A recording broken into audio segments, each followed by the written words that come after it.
Good morning बच्चों। आज से हम पढ़ेंगे पाठ 3 ततारा वामेरो, जिसके लेखक हैं लीलाधर मंडलोई। प्रस्तुत पाठ ततारा वामेरो कथा अंडमान निकोबार की प्रसिद्ध लोक कथा है। इस द्वीप के दो टुकड़ों की कथा को ततारा वामेरो के प्रेम प्रसंग के माध्यम से प्रस्तुत किया गया है। इस द्वीप समूह में अनेक जनजातियों का निवास था। उनके अपने रीति रिवाज, पर्व तथा रूढ़ परंपराएं थी। वामेरो के गांव की एक रूढ़िवादी परंपरा के अनुसार दूसरे गांव के साथ विवाह संबंध बनाने की अनुमति नहीं थी। इस परंपरा को तोड़ने के लिए किस तरह ततारा वामेरो ने अपने प्राण त्याग दिए, प्रस्तुत पाठ में उनके उसी आत्म बलिदान का वर्णन है। अब ये कथा सुनाने से पहले मैं इस पाठ के लेखक लीलाधर मंडलोई के विषय में आपको बताना चाहूँगी। लेखक परिचय कुछ इस प्रकार है। लीलाधर मंडलोई का जन्म 1954 में जन्माष्टमी को छिंदवाड़ा जिले के एक छोटे से गांव गुढ़ी में हुआ था। इनकी शिक्षा दीक्षा भोपाल और रायपुर में हुई। वर्ष 1987 में लंदन की ओर से उच्च शिक्षा के लिए आमंत्रित किए गए। इन्होंने प्रसार भारतीय दूरदर्शन के महानिर्देशक का कार्यभार भी संभाला। लीलाधर मंडलोई मुख्य रूप से कवि हैं। इनकी कविताओं में छत्तीसगढ़ के जनजीवन तथा वहाँ की बोली का स्पष्ट रूप से देखने को मिलती है। इन्होंने अंडमान निकोबार द्वीप समूह की जनजातियों पर गद्य रचना की है, जो अपने आप में एक समाजशास्त्रीय अध्ययन भी है। इन्होंने लोक कथा, लोक जीवन, डायरी, यात्रा वृत्तांत, मीडिया रिपोर्टाज और आलोचना लेखन भी किया है। इनकी प्रमुख कृतियाँ निम्नलिखित हैं। कविता संग्रह हैं घर घर घूमा, रात बिरात, ये बदमस्ती तो होगी, मनवा बेपरवाह, एक बहुत कोमल तान, काला पानी, देखा अनदेखा। लोक कथाएँ अंडमान निकोबार की लोक कथाएँ, पहाड़ और परी का सपना। बाल कहानी संग्रह चांद पर धब्बा, पेड़ बोलते हैं।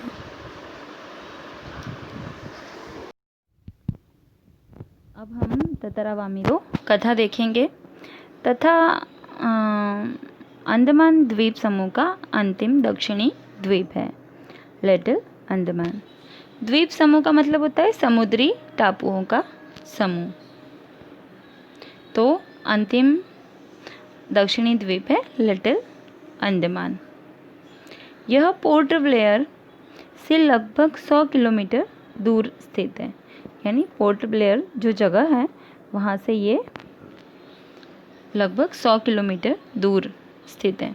इसके बाद निकोबार द्वीप समूह की श्रृंखला आरंभ होती है। श्रृंखला यानी कि क्रम या कड़ी वहाँ से आरंभ होती है, शुरू होती है, जो निकोबारी जनजाति की आदिम संस्कृति का केंद्र है। आदिम यानी कि प्रारंभिक संस्कृति का केंद्र है।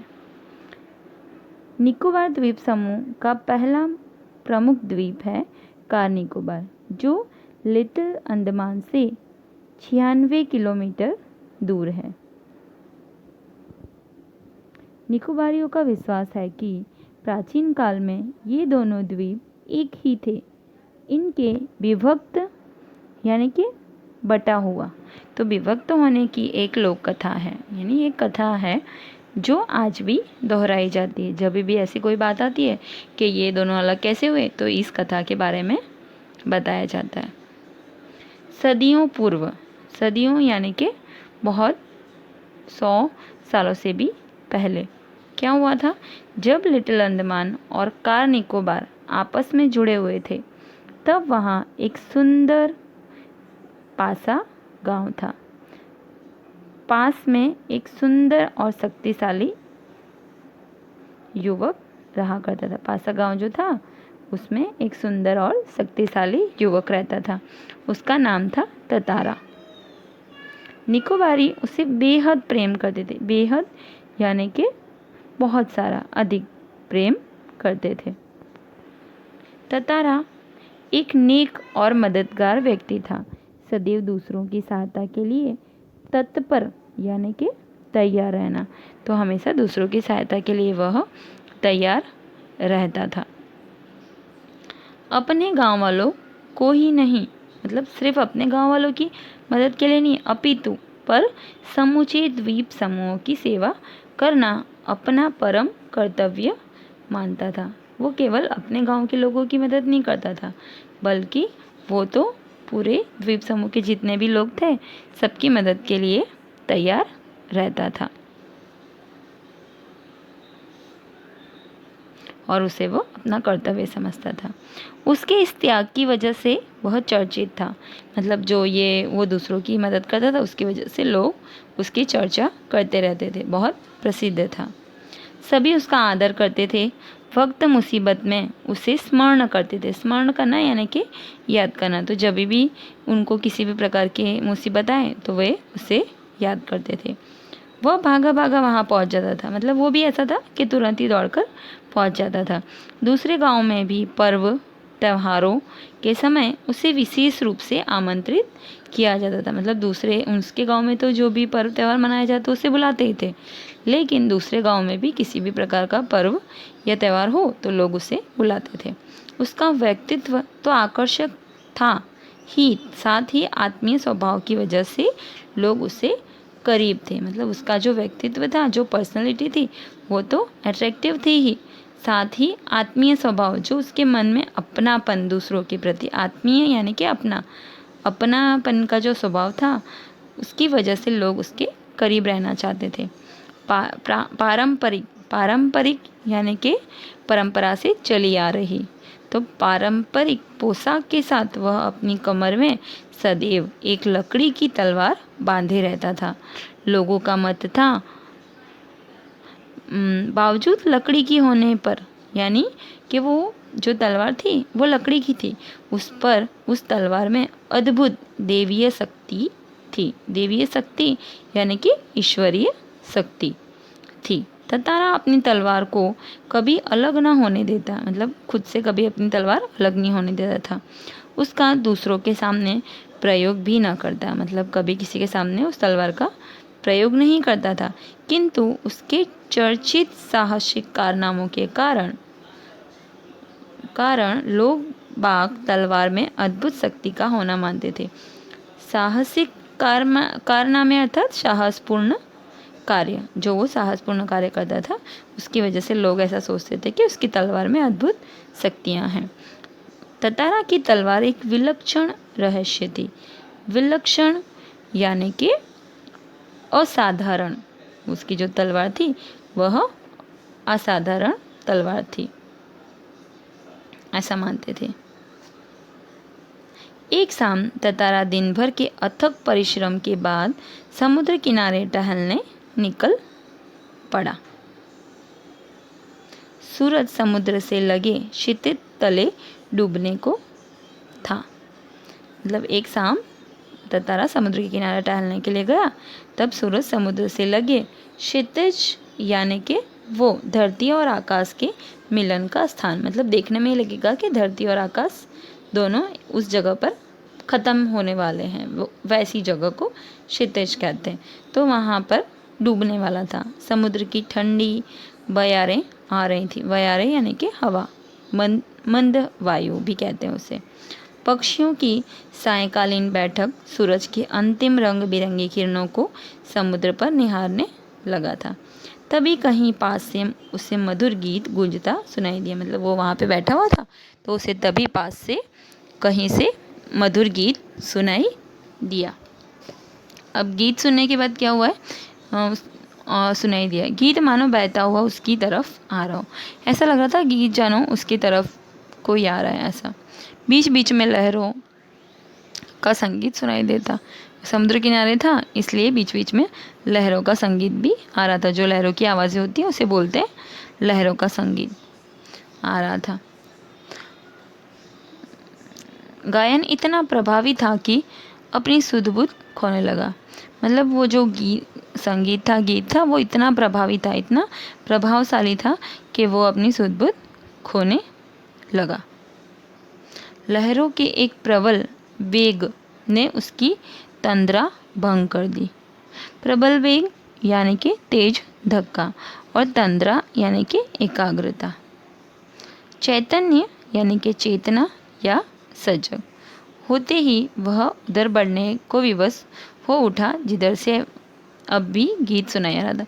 मतलब कि वो उसमें इतना खो गया था कि उसे कुछ सुध-बुध नहीं रहा। लेकिन जब लहरों का एकदम प्रबल से वेग आया, तेज धक्का आया, तो उसकी एकाग्रता भंग हो गई और वह एकदम सजग होकर के जहाँ से आवाज़ सुनाई दे रही थी उस ओर बढ़ा। Next page. गीत के स्वर बह रहे थे। जो गीत की आवाज़ थी वैसा लग रही थी कि बह रही हो। वह विकल सा उस तरफ बढ़ता गया। विकल होना यानी कि बेचैन होना। अंततः यानी कि आखिरकार उसकी नज़र एक युवती पर पड़ी जो ढलती हुई शाम के सौंदर्य में बेसुध यानी कि अपनी सुध बुध खो बैठे, अपना ध्यान सुध बुध खो देने वाले हो। वैसे एकाएक समुद्र की देह पर डूबते आकर्षक रंगों को निहारते हुए गा रही थी। यह एक श्रृंगार गीत था। मतलब वो जो लड़की थी वह गाने में इतनी खो चुकी थी कि उसे और कुछ नहीं समझ में आ रहा था। और एकाएक समुद्र की देह पर डूबते आकर्षक रंगों को निहारते हुए, मतलब जो सूरज ढल रहा था और सूरज पर का जो किरणें हैं समुद्र पर पड़ रही थी, तो उसको डूबते हुए देखकर निहारते हुए वो गीत गा रही थी। यह एक श्रृंगार गीत था। श्रृंगार गीत यानी प्रेम भरा गीत था। उसे ज्ञान ही ना हो सका कि कोई अजनबी युवक उसे नीह शब्द ताके जा रहा है। ज्ञात ना होना यानी उसे पता ही नहीं था, और नीह शब्द यानी कि चुपचाप बिना आवाज़ किए हुए कोई उसे ताके जा रहा है यानी कि देख रहा है ऐसा। एकाएक ऊंची लहर उठी और उसे भिगो गई। वह हड़बड़ाहट में गाना भूल गई। इसके पहले कि वह सामान्य हो पाती, उसने अपने कानों में गूंजती गंभीर आकर्षक आवाज़ सुनी। मतलब कि वो जैसे समुद्र में से एक लहर उठी, उसने उसे भिगो दिया और वह हड़बड़ा गई और गाना भूल गई। और वो खुद को सामान्य कर पाती, मतलब उस जो सिचुएशन थी उसे अपने आप में एडजस्ट हो पाती उस सिचुएशन में, उससे पहले उसके कानों में एक आवाज़ सुनाई दी।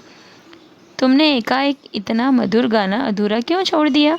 क्या आवाज़ पड़ी उसके कान में कि तुमने एकाएक मतलब एकदम से इतना सुंदर गाना क्यों छोड़ दिया? गाना क्यों छोड़ दिया?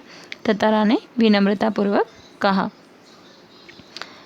अपने सामने एक सुंदर युवक को देखकर वह विस्मित हो गई। मतलब उसके सामने एक कोई सुंदर लड़का खड़ा है, उसे देखकर वो विस्मित हो गई, मतलब भूल गई। उसके भीतर किसी कोमल भावना का संचार हुआ। संचार होना यानी कि प्रवेश करना, तो उसके उत्पन्न हुआ ऐसा। संचार होना, उत्पन्न होना, भावना उत्पन्न हुई उसके मन में। किंतु अपने को संयत कर उसने बेरुखी के साथ जवाब दिया। यानी लेकिन उसने ऐसा कुछ सोचा नहीं, पर उसने तुरंत ही खुद को इकट्ठा कर अपने आप को, और उसने बेरुखी से जवाब दे दिया। पहले बताओ तुम कौन हो? इस तरह मुझे घूरने और इस असंगत प्रश्न का कारण, यानी तुम कौन हो और मुझे क्यों इस तरह से घूर रहे हो, और यह असंगत यानी कि अनुचित प्रश्न का क्या कारण है? अपने गांव के अलावा किसी और गांव के युवक के प्रश्नों का उत्तर देने में मैं बाध्य नहीं हूँ, यानी कि मैं बंधी हुई नहीं हूँ कि मैं अपने गांव के अलावा किसी और गांव के युवक को कोई उत्तर दूँ। यह तुम भी जानते हो, यानी तुम्हें भी पता होगा। ततरा मानो सुध-बुध खोए हुए था। जवाब देने के स्थान पर उसने पुनः अपना प्रश्न दोहराया यानी रिपीट किया। तुमने गाना क्यों रोक दिया? गाओ, गीत पूरा करो। सचमुच तुमने बहुत सुरीला कंठ पाया है। कंठ यानी कि गला। तो तुमने बहुत सुरीला कंठ पाया है। यह तो मेरे प्रश्न का उत्तर न हुआ, युवती ने कहा। सच बताओ, तुम कौन हो? लपाती गांव में तुम्हें कभी नहीं देखा, मतलब लपाती गांव में मैंने तुम्हें कभी नहीं देखा है। ततारा मानो सम्मोहित हो गया हो, मतलब उससे उसके प्रेम में डूब गया हो एक तरह से, ऐसा। उसके कानों में युवती की आवाज़ ठीक से पहुंच ना सकी। उसने पुनः विनय की यानी कि विनती की। तुमने गाना क्यों रोक दिया? गाओ ना। युवती झुंझला उठी। झुंझलाना यानी कि चिढ़ना। तो उठी, वो चिढ़ गई। वह कुछ और सोचने लगी। अंततः उसने निश्चयपूर्वक एक बार पुनः लगभग विरोध करते हुए कड़े स्वर में कहा, यानी निश्चयपूर्वक यानी दृढ़ता के साथ कहा, स्वर में कहा, ढीठता की हद है। ढीठता यानी निर्लज्जता की हद है। मैं जब से परिचय पूछ रही हूँ और तुम बस एक ही राग अलाप रहे हो। यानी मैं जब से तुम्हें पूछ रही हूँ कि तुम कौन हो, तुम्हारा परिचय पूछ रही हूँ और तुम एक ही राग अलाप रहे हो, मतलब बार बार वही बात बोल रहे हो। गीत गाओ। आखिर क्यों? क्या तुम्हें गाँव का नियम नहीं मालूम? तुम्हें गाँव का नियम नहीं मालूम है क्या? इतना बोलकर वह जाने के लिए तेजी से मुड़ी। ततारा को मानो उस समय कुछ होश आया। उसे अपनी गलती का एहसास हुआ। वह उसके सामने रास्ता रोककर मानो गिड़गिड़ाने लगा, मतलब उसे होश आया कि शायद उसने कुछ गलती की है, इसलिए रास्ता रोक दिया और गिड़गिड़ाने लगा। मुझे माफ़ कर दो, जीवन में पहली बार मैं इस तरह विचलित हुआ हूँ। विचलित होना यानी अपने मार्ग से भटकना। तुम्हें देखकर मेरी चेतना यानी कि अनुभूति लुप्त हो गई, मतलब ख़त्म हो गई थी। मैं तुम्हारा रास्ता छोड़ दूंगा, बस अपना नाम बता दो। ततारा ने विवशता में आग्रह किया। उसकी आंखें युवती के चेहरे पर केंद्रित थी। केंद्रित होना यानी किसी पर टिकी या लगी हुई होना। उसके चेहरे पर सच्ची विनती थी। वाह मी रो। एक रस घुलती आवाज़ उसके कानों में पहुंची। वामीरो, वाह कितना सुंदर नाम है। कल भी आओगी ना? ततारा ने याचना भरे शब्दों में कहा। याचना यानी कि प्रार्थना करना, भरे शब्दों में कहा, स्वर में कहा। Next page. नहीं, शायद कभी नहीं। वामीरो ने अनमनस्कता मतलब जिसका चित्त कहीं और हो, कहा और झटके से लपाती की तरफ बेसुध दौड़ पड़ी। बेसुध यानी अपने सुध-बुध ना हो और दौड़ पड़ी हो, वैसे। पीछे ततारा के वाक्य गूंज रहे थे। वामीरो, मेरा नाम ततारा है। कल मैं इसी चट्टान पर प्रतीक्षा करूँगा। प्रतीक्षा करना यानी कि राह जोना, मतलब मैं तुम्हारा वेट करूँगा, तुम्हारी वाट जो हूँगा, जरूर आना। मैं तुम्हारी प्रतीक्षा करूँगा, तुम जरूर आना। वामीरो रुकी नहीं, भागती ही गई। ततारा उसे जाते हुए निहारता रहना यानी देखते रहना। वामीरो घर पहुंचकर भीतर ही भीतर कुछ बेचैनी महसूस करने लगी। उसके भीतर ततारा से मुक्त होने की एक झूठी छटपटाहट थी। एक झलझलाहट में उसने दरवाज़ा बंद किया और झलझलाहट यानी कि खींच, मतलब ऐसे दरवाज़ा जोर से बंद कर दिया। मन को किसी और दिशा में ले जाने का प्रयास करने लगी। बार बार ततारा का याचना भरा चेहरा उसकी आंखों में तैर रहा था। आंखों में तैरना यानी आंखों में दिखाई देना। उसने ततारा के बारे में कई कहानियाँ सुन रखी थी। उसकी कल्पना में वह एक अद्भुत साहसी युवक था, किंतु वह ततारा उसके सम्मुख एक अलग रूप में आया। सुंदर, बलिष्ठ, किंतु बेहद शांत, सभ्य और भोला। उसका व्यक्तित्व कदाचित वैसा ही था जैसा वह अपने जीवन साथी के बारे में सोचती रही थी, किंतु एक दूसरे गांव के युवक के साथ यह संबंध परंपरा के विरुद्ध होगा। अतएव उसे भूल जाना ही श्रेयस्कर होगा। मतलब बोल रही है कि वो मुझे पसंद तो बहुत आ गया और वो वैसा ही है जैसा कि वो अपने जीवन साथी में जो चीज़ें देखना चाहती थी, लेकिन हमारे यहाँ की जो परंपरा है वह किसी और गांव के युवक के साथ संबंध बनाना यह परंपरा के विरुद्ध है, इसलिए उसे भूल जाना ही श्रेयस्कर यानी सही समझा। किंतु यह असंभव जान पड़ा। असंभव यानी कि नहीं हो सकने वाला कार्य। ततरा बार बार उसकी आंखों के सामने था। निमेश यानी कि वो व्यक्ति जिसे देखना चाहे बार बार, या फिर वो के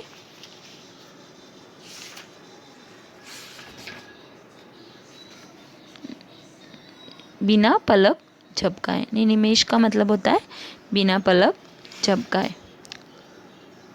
तो वो उसके आंखों के सामने था।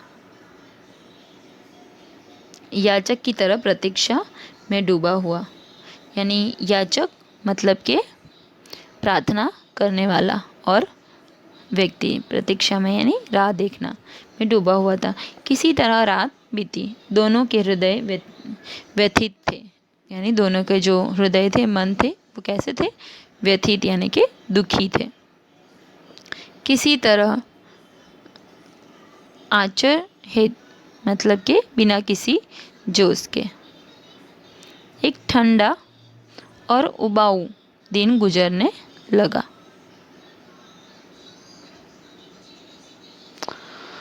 शाम की प्रतीक्षा थी, यानी दोनों शाम की प्रतीक्षा कर रहे थे। ततारा के लिए मानो पूरे जीवन की अकेली प्रतीक्षा थी। उसके गंभीर और शांत जीवन में पहली बार ऐसा हुआ। वह अचंभित हो उठा। अचंभित यानी कि चकित हो उठा, साथ ही रोमांचित भी था। रोमांचित यानी कि पुलकित होना।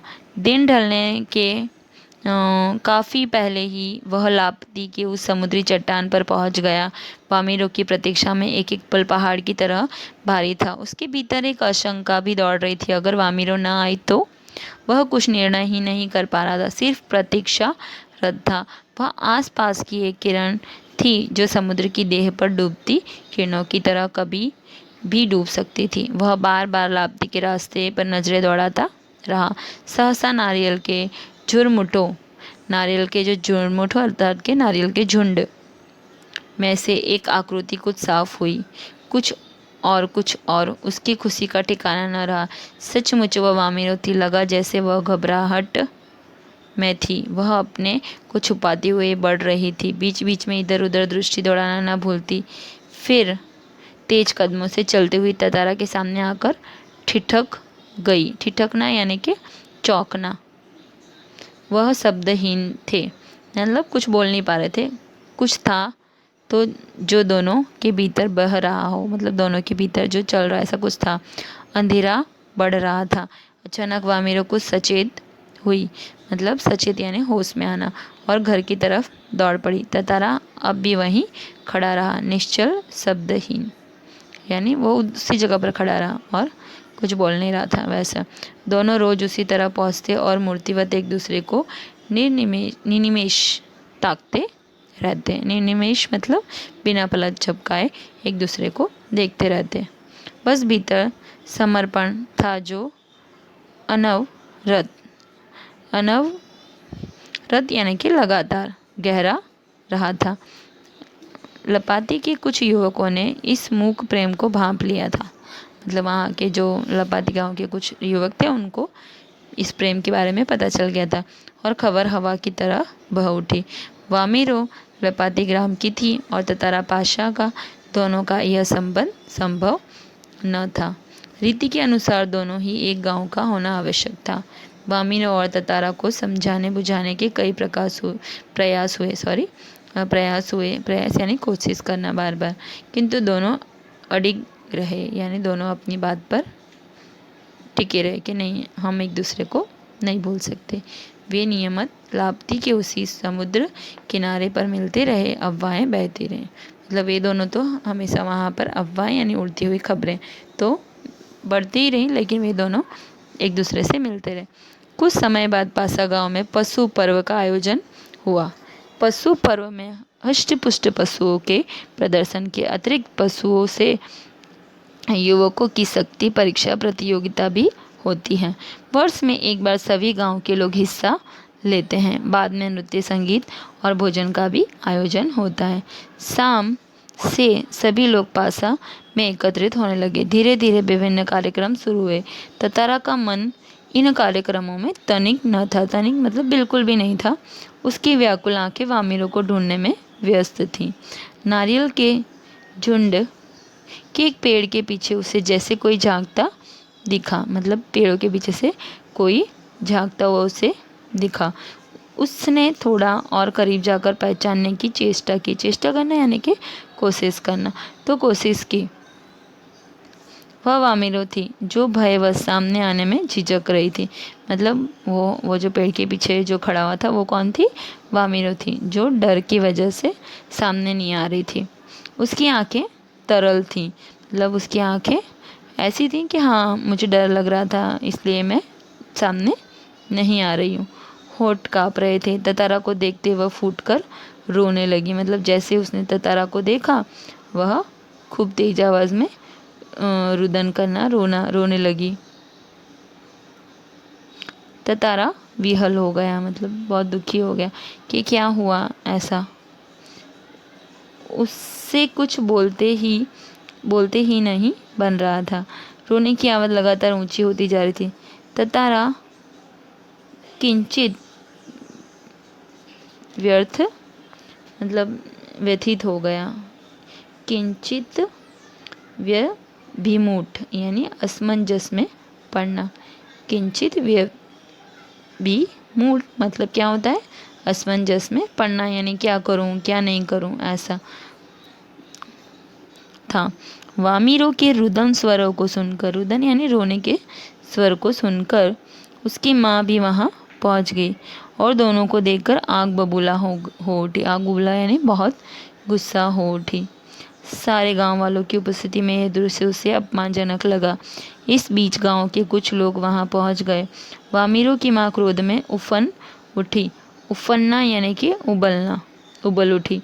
उसने ततारा को तरह तरह की अपमानित किया। तरह तरह से गांव के लोग ततारा के विरोध में गांव के लोगों की भी ततारा के विरोध में आवाज़ें उठने लगी। यह ततारा के लिए असहनीय था। मतलब असहनीय यानी जो वो सहन ना कर सके वैसा। वामिरो अब भी रोई जा रही थी। ततारा भी गुस्से से भर उठा था। उससे जहाँ विवाह का निषेध परंपरा पर क्षोभ था।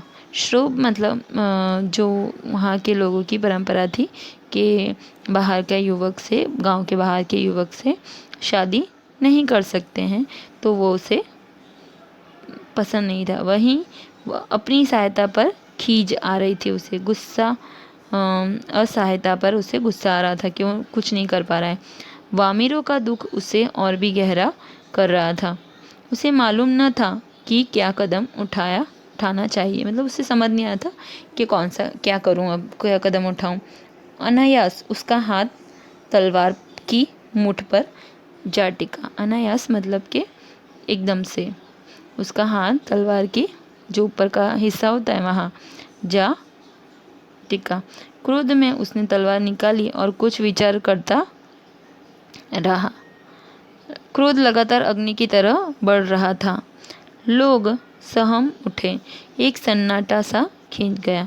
जब कोई राह न सूझी तो क्रोध का शमन करना क्रोध का यानी कि शांत करने के लिए उसने क्या किया? उसने शक्ति भर उसे धरती पर घोंप दिया। यानी कि जब उसका गुस्सा ख़त्म ही नहीं हो रहा था और उसे ख़त्म करने के लिए उसने जोर से सारी शक्ति एकत्र कर उसे धरती पर घोंप दिया। ताकत से उसे खींचने लगा। वह पसीने से नहा उठा। सब घबराए हुए थे। वह तलवार को अपनी ओर खींचते खींचते कुछ दूर तक पहुंच गया। वह हाँफ रहा था। अचानक जहाँ तक लकीर खिंच गई थी वहाँ एक दरार होने लगी। मतलब उसने जोर से तलवार धरती में पे घोंप दी थी और तलवार खींच के ले जाने लगा तो वहीं जहाँ लकीर बनी थी उधर ही एक दरार होने लगी, मानो धरती दो टुकड़े में बंटने लगी हो। एक गड़गड़ाहट सुनाई दी, मतलब आवाज़ सुनाई दी, गूंजने लगी और लकीर की सीधी में धरती फटती ही जा रही थी। मतलब एक आवाज़ सुनाई दी और धरती फटती ही जा रही थी। द्वीप के अंतिम सिरे तक ततारा धरती को मानो क्रोध में काटता जा रहा हो। ऐसा लग रहा था जैसे कि ततारा क्रोधवश उसे धरती के दो टुकड़े कर रहा हूँ। वहाँ पर सभी भयाकुल, भयाकुल यानी डर की वजह से, भय के कारण डरना। वो लोगों ने ऐसे दृश्य की कल्पना न की थी। वे सिहर उठे, सिहरना यानी कि कांपना। उधर वामेरो फटती हुई धरती के किनारे चीखती हुई दौड़ रही थी, यानी कि एक तरफ से वामीरो उसके पीछे दौड़ रही थी और बोल रही थी ततारा ततारा। उसकी करुण चीख मानो गड़गड़ाहट में डूब गई हो, मतलब जो धरती फटने की आवाज़ आ रही थी उसमें उसकी चीख डूब गई हो। ततारा दुर्भाग्यवश दूसरी तरफ था, यानी दुर्भाग्य मतलब खराब भाग्य हो जिसका, वैसा, तो दूसरी ओर था। द्वीप के अंतिम सिरे तक धरती को चाकता, चाकता यानी कि काटना, तो काटता हुआ वह जैसे ही अंतिम छोरी पर पहुंचा, द्वीप के दो टुकड़ों में द्वीप विभक्त हो चुका था। विभक्त होना यानी कि बटना, तो बट चुका था। एक तरफ ततारा था, दूसरी तरफ वामीरो थी, मतलब दो हिस्से हो गए और एक तरफ ततारा था और दूसरी तरफ वामीरो थी। ततारा को जैसे ही होश आया उसने देखा कि उसकी तरफ का द्वीप समुद्र में धंसने लगा है, मतलब कि डूबने लगा है। वह झटपटाने लगा। उसने छलांग लगाकर दूसरा सिरा थामना चाहा, किंतु पकड़ ढीली पड़ गई। वह नीचे की तरफ फिसलने लगा। वह लगातार समुद्र की सतह की तरफ फिसला जा रहा था। उसके मुंह से सिर्फ एक ही चीख उभर कर डूब रही थी, मतलब उसके मुंह से सिर्फ एक ही आवाज़ आ रही थी, वामीरो वामीरो, ऐसे चिल्ला रहा था। उधर वामीरो भी ततारा ततारा पुकार रही थी। ततारा लहूलुहान हो गया था, मतलब खून से लथपथ हो गया था। वह अचेत होने लगा। अचेत होना यानी बेहोश होना, बेहोश होने लगा और उसे बाद में कोई होश नहीं रहा। वह कटे हुए द्वीप के अंतिम भूखंड यानी जमीन का टुकड़े पर पड़ा हुआ था, जो कि दूसरे हिस्से से संयोगवश जुड़ा हुआ था। मतलब दूसरे एक टुकड़े पर ही पड़ा था जमीन के, और जो दूसरे हिस्से से संयोग से जुड़ा हुआ था। बहता हुआ ततारा कहाँ पहुँचा, बाद में उसका क्या हुआ, कोई नहीं जानता। इधर वामीरो पागल हो उठी। वह हर समय ततारा को खोजती हुई उसी जगह पहुँचती और घंटों बैठी रहती। उसने खाना पीना छोड़ दिया। परिवार से वह एक तरह विलग हो गई थी। विलग हो जाना यानी कि अलग हो जाना, बिछड़ जाना हो गई थी। और लोगों ने उसे ढूंढने की बहुत कोशिश की, किंतु कोई सुराग न मिल सका। आज न ततारा है न वामीरो, किंतु उनकी यह प्रेम कथा घर घर में सुनाई जाती है।